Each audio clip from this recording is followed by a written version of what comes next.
The workshop smelled the way it always had: sawdust, machine oil, pine shavings in the corners, the dry, steady quiet that settles over a place where the work is honest and nobody expects miracles. I was sanding the arm of a rocking chair when my phone rang. London number. I almost ignored it. Most calls I got these days were the wrong kind. Energy companies, pension cold calls, men trying to sell me software as though software had anything to do with the life I lived. I'd retired from the larger world a long time before anyone officially used the word, and the phone had learned not to expect much from me. But something about that call made me put down the sandpaper and answer. The man introduced himself as Simon Blackwell, senior partner at Blackwell & Price, solicitors in the City of London. His voice was careful, expensive without sounding proud of it, the sort of voice built for long tables, private clubs, and rooms where bad news is served in glassware. He told me my ex-wife, Victoria Rowe, had died 4 days earlier. Pancreatic cancer, diagnosed 9 months ago, kept private, which was exactly the sort of thing Victoria would do. She had always preferred control to comfort, secrecy to weakness, and silence to the risk of someone seeing her frightened. There would be a funeral on Friday, a reading of the will on Saturday morning at 10. My presence was requested at both. I stood in the open doorway of the workshop for a long time after the call ended, looking out at the yard while the dust moved through the late afternoon light. I lived outside Frome now, not in the town itself exactly, but beyond it, where the lanes narrowed, the hedges got taller, and the world became quieter in useful ways. 2 acres, a workshop out back, a vegetable garden that did well with tomatoes and badly with almost everything else, a farmhouse that had been nearly derelict when I bought it, and was now only partly so, which I counted as progress. I did finish carpentry for people who couldn't afford the bigger contractors, built cupboards, repaired decks, rehung doors that had forgotten how to close, restored old floorboards for couples who had bought more house than money and hoped sentiment might make up the difference. Elżbieta Nowak, who ran the Polish bakery on Cheap Street, had been my first customer. The Rahman brothers, who operated a landscaping business with 6 vans and needed storage built into an equipment shed. Jamie, 24, saving to open his own garage, who paid me partly in cash and partly with a hand-painted sign for the workshop that read, "Good work takes time," in letters not quite straight enough to be professional and too sincere to criticize. Small work, steady work, the kind that asks nothing of you except your hands and your attention. Victoria had built Rowe Developments into one of the largest residential property firms in London and the Southeast, luxury flats in Battersea, mixed-use projects in Canary Wharf, Greenwich, and Stratford, a portfolio that the property pages last estimated at somewhere north of £126 million. We had started it together once, in a rented office above a laundrette in Croydon, back when we were young enough to believe hard work and decency were simply 2 sides of the same coin. I had believed that longer than she had. I thought about my son. He was 39 now, a senior architect at a highly regarded firm in London. He had been 28 when my life split open. Clever, ambitious, proud of his mother and what she had built.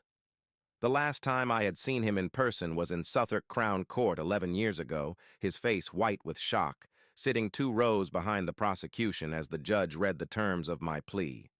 16 months in an open prison, loss of my contractor's license, heavy fines, public disgrace neatly arranged into legal language. I had stood there in a suit that did not fit properly and kept my eyes forward because if I had looked at my son, I would have broken somewhere that could not have been repaired. He had been told I was guilty. He had been shown evidence that said so. He had believed his mother. That was what sons were supposed to do. I drove to London the next morning. By the time I got there, the sky had gone the dull pewter color London does so well in October. The skyline had changed in the years I'd been gone. More glass, more vertical arrogance, cranes where memory expected open air, But the city still smelled the same when the wind shifted right. Rain, stone, diesel, and the river carrying its old metallic breath through everything. I booked a room in a small hotel near Euston. Nothing remarkable. A narrow bed, beige curtains, a kettle, a television I never switched on. The window looked out over a service alley and 3 bins, which suited my mood. I changed my shirt, put on the dark suit I kept for funerals and regrettable formalities, and drove out to the chapel in Hampstead where Victoria's service was being held. There were more people than I expected. Victoria had always been good at collecting the sort of people who arrive in polished cars and wear grief like a well-cut coat. Investors, senior staff, property people, charitable trustees, neighbors from expensive streets who had perhaps never liked her much, but respected the height at which she had learned to stand. I parked at the far end of the lot and went in through the back. I stayed near the doors, where the acoustics softened the minister's words and made them sound less like theology than furniture. My son was in the front row. He sat straight-backed, still in the particular way Victoria used to sit when she wanted the world to think she was composed. It was not composure. It was discipline. The effort of deciding that nothing inside you would be permitted to show. He had her coloring and my height. Watching him from 30 feet away felt like looking at a version of my own past that had taken a cleaner road. He did not see me. I made sure of that. I left before the service ended and drove back to the hotel, where I sat on the edge of the bed and thought about a boy who had once begged me to teach him to sail on the Solent during a borrowed holiday, who had cried when he got stung by a wasp on a Brighton pier, who had informed me very seriously at 7 years old that he intended to design the tallest building in London and put trees on the roof so people wouldn't forget the sky. I did not sleep much that night. Blackwell and Price occupied the 12th floor of a building in the city that cost money simply to enter. The lobby was all stone and glass and carefully curated quiet. A wall of water slid endlessly behind the reception desk, expensive and pointless in exactly the way corporate reassurance often is. I gave my name, watched the receptionist mask recognition with professionalism, and was shown down a long corridor into a conference room with a view of the Thames. The room was what you would expect. Long table, leather chairs, coffee service on a sideboard, windows that turned the city into a painting too restrained to trust. 3 other people were already there. I recognized 2 of them from the old days, senior executives from the firm, older now, polished by time and salary. They stopped speaking when I entered. I nodded once and took a chair near the door. My son arrived 5 minutes before 10. He walked in with the stride of a man who had already decided what the room meant before he entered it. He set his portfolio down, turned toward the table, and then saw me. For one brief, unguarded second, his face said everything. Surprise, anger, and beneath both, something more fragile. Then control returned and flattened it. "What are you doing here?" he asked. His voice was steady. Professionally steady. "I was asked," I said, "by Mr. Blackwell. This is a private matter. I understand you believe that." He was about to say something else when Simon Blackwell entered carrying a leather case and a bound document. He took in the room with one efficient glance, sat down at the head of the table, and folded his hands. "Thank you all for coming," he said. "I know the circumstances are difficult. I'll proceed as efficiently as possible while honoring the specific wishes of Mrs. Rowe." He opened the case and withdrew the will.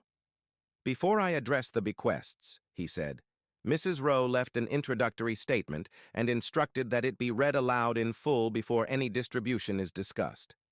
I will read it exactly as written." He adjusted his glasses and began. "To those present at the reading of this will, if you are hearing these words, I am no longer available to avoid them.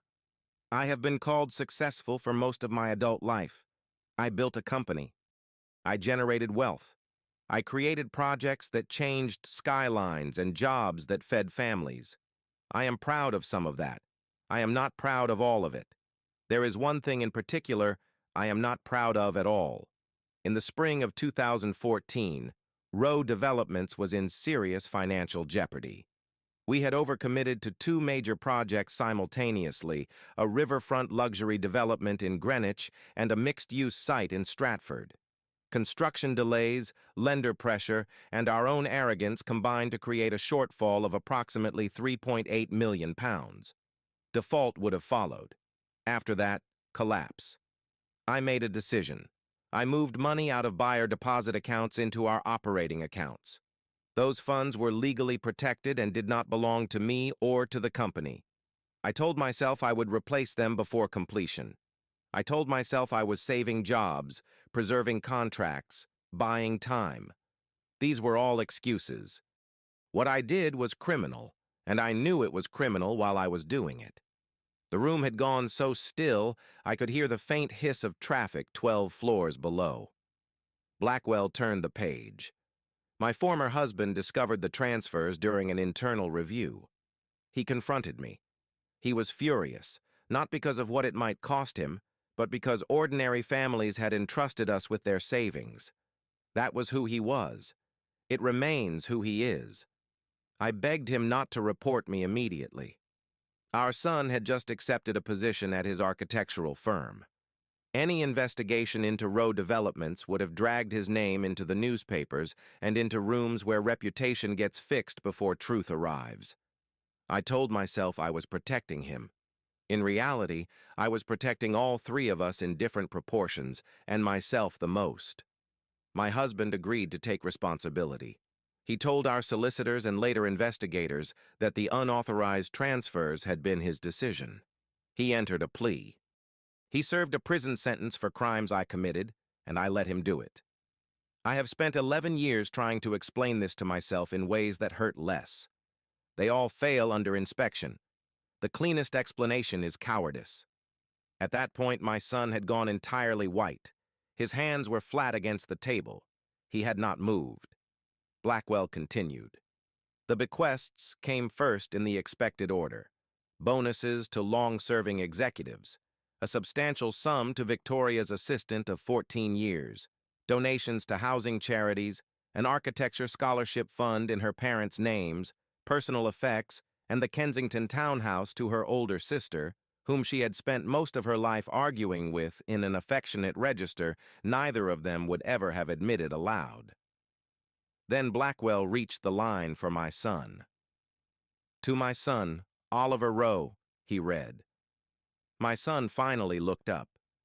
You are the best thing I ever made, and I say that knowing I also made a company worth over £100 million.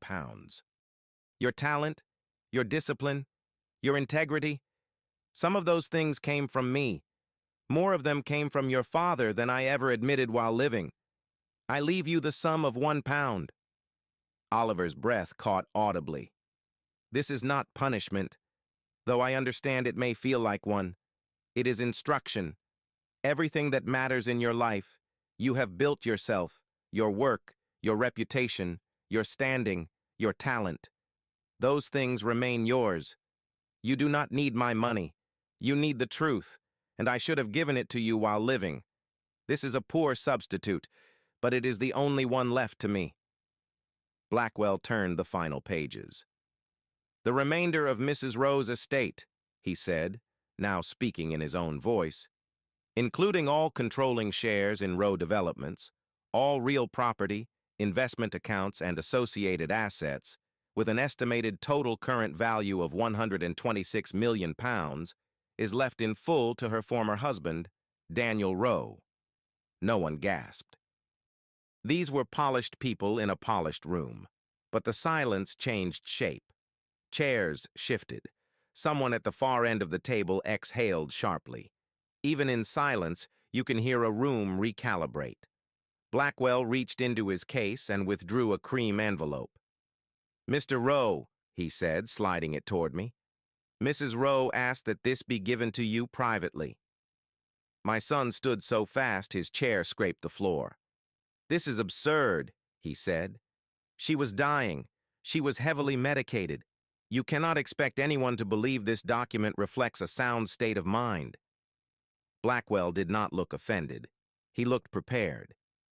Mrs. Rowe was assessed by 2 independent physicians 6 weeks prior to signing, both certified full testamentary capacity. She also anticipated a challenge. The documentary evidence supporting her statement, bank records, internal emails, transfer approvals, archived communications, is attached as an exhibit. Your solicitors will receive copies on request. My father pleaded guilty. Yes, Blackwell said. Your mother addressed why. Oliver turned to me then, fully. Whatever professional distance he had worn into the room was gone. In its place was something much more difficult to watch, the face of a man feeling the floor shift beneath every belief that had made him himself. Is it true? He asked. All of it? Yes, I said. He stood there a moment as if waiting for something else, explanation, defense, anger, absolution. When none came, he picked up his portfolio, turned, and walked out. His footsteps moved hard down the corridor. Then came the lift. Then nothing. The executives left soon after, each in possession of a reason to be somewhere else. Blackwell repacked his papers with the neat efficiency of a man who had spent his life cleaning up after the dead. She told me you would sit quietly, he said at the door. She said you wouldn't make a scene. There's no scene to make.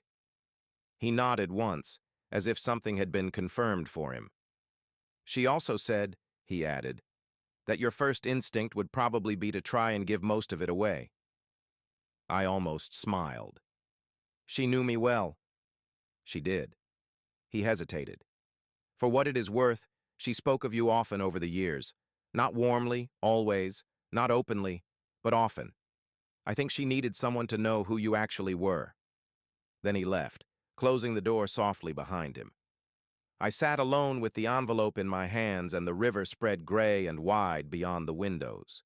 For years, especially during my sentence and sometimes afterward in the worst pockets of the night, I had imagined what it might feel like to be proved innocent, to have the story corrected, to be believed. I had imagined relief, vindication, something like release. What I actually felt was emptiness, not clean emptiness, furnished emptiness. The kind left behind when a room has been cleared too quickly and the outlines of old things still mark the floor. I broke the seal and unfolded the letter. Victoria wrote exactly as she had spoken whenever she was serious. No ornament, no wasted motion, every sentence built to carry only what it had to. She wrote that she had received the diagnosis 15 months earlier. She wrote that after fear, her first feeling had been something dangerously close to relief. Dying simplified. Distance simplified. The company, the portfolio, the reputation, all of it looked smaller from the perspective of one remaining year than it had from inside the machine of ambition. She wrote about Oliver, about watching him over the years become exactly the architect he had intended to become, disciplined and brilliant and respected, and about the colder thing beneath it, the part of him that had learned, from her, to value appearance over truth when the two came into conflict. She described watching him handle a planning dispute in Hackney with such elegance and detachment that something in her had turned cold, not because he had done anything illegal, because he had learned too well how to move through moral gray without ever naming it. She wrote that she had made that in him. Not the talent, not the discipline, the moral flexibility, by letting me become the cautionary tale, by allowing silence to do what silence always does when left too long, harden into fact. Then she turned to the company. She was leaving me not a gift, she wrote, but a problem. 126 million pounds in assets, 412 employees, a board that would not welcome moral reconstruction, several active developments, and a culture that had learned, from her example, to treat compliance as a document rather than a principle. She said she was not asking me to run it. She knew I did not want that, and knew I would likely be poor at it now, even if I had once understood its foundations. But she asked me not to liquidate it into parts and walk away. The employees had built lives on the assumption that row developments would continue to exist. The communities in which it built deserved better than the versions of engagement the company had performed in the last decade. She asked me to make it into the company we had once imagined above that Croydon laundrette. Back when good work and honest promises had still sounded like a strategy. Near the end, she wrote, "I do not know what comes after this. I have spent most of my life knowing exactly how to move and have now reached a threshold where movement no longer belongs to me. If there is any accounting beyond the legal one, I hope it includes the fact that I loved you once, and that what I did because I was afraid, not because I did not know better. I always knew better. That is the part I suspect I carry forward." She signed only, Victoria. No closing, no salutation, no plea for forgiveness. Just the name. I folded the letter and put it back into the envelope. Then I sat there for almost another hour, watching the river change under the shifting cloud and trying to understand what exactly had been returned to me and what had simply been broken open. Oliver called on Wednesday. Not a text, not an email, a call. That told me something. He asked if I would meet him. I said yes. He chose a coffee shop in Clerkenwell, quiet enough for talking and expensive enough that no one had to admit it was chosen for privacy. I got there first, ordered a black coffee, and took a table at the back. The place was full of the usual London weekday congregation. Laptops, headphones, young people arranging their lives so that work and self-regard occupied equal space on the table. A couple by the window arguing softly about something trivial that probably wasn't trivial at all. Oliver arrived 10 minutes late. No jacket, dark trousers, sleeves rolled. He looked tired in the specific way that meant he had not been sleeping, not the broader way that meant he had been working too much. There is a difference. I knew it well. He ordered an Americano and sat across from me.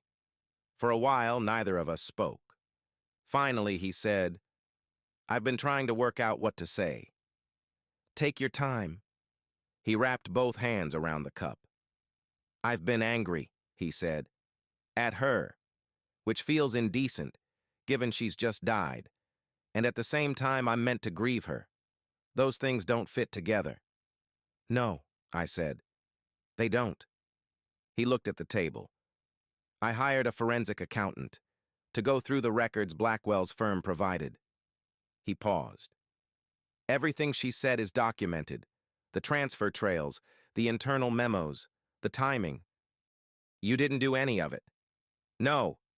He nodded once, but there was no relief in it. "I spent 11 years believing you had."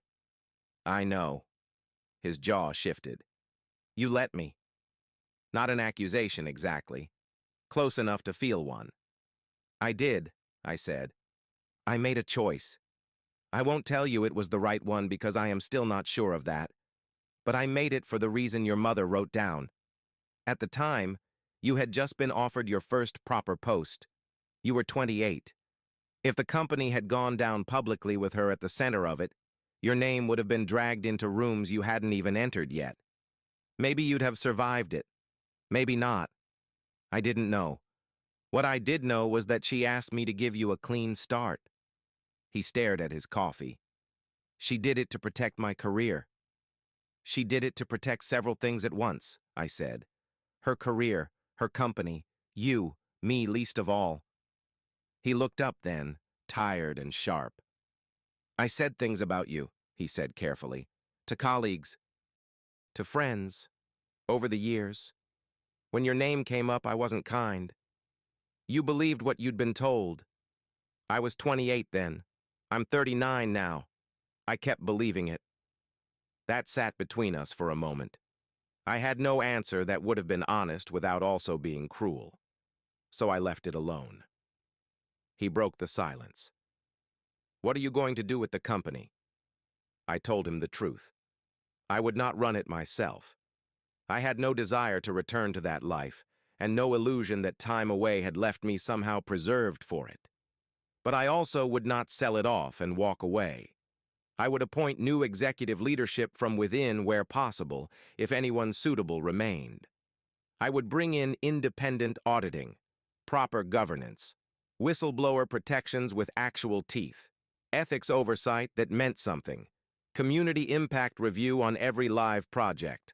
I would examine every development currently underway, and any corners cut in the old years would be corrected, however expensive that became. He watched me carefully while I spoke. Then he said, "She left me £1. Yes, I understand why. Intellectually. That doesn't mean it doesn't feel—" He searched for the word and did not find one he liked. "It feels designed. Your mother was rarely accidental." He almost smiled at that, but not quite. "She could have told me," he said. "She had months. She could have sat me down and told me the truth. Instead, she arranged a performance after she was gone." I considered that before answering. "Your mother understood truth very well," I said. "She was less gifted at speaking it when the speaking cost her something she cared about. By the end, perhaps this was the only form of courage she had left." He sat with that. Then he asked, "Are you angry at her?" I answered honestly. "I was. For a long time. Prison gives you plenty of hours to be angry. The years after gave me plenty more. Eventually, I learned that anger at a closed door doesn't make the room open. I worked at setting it down. Not once. Repeatedly. Some days it was heavier than others. How do you do that? You don't do it once. You do it 100 times until one day it weighs less." He looked at me with the expression he had as a boy when meeting a truth he did not like but suspected was useful. "I don't know how to do any of this," he said. "How to feel about her. How to feel about you. How to walk into work on Monday and act as if my entire understanding of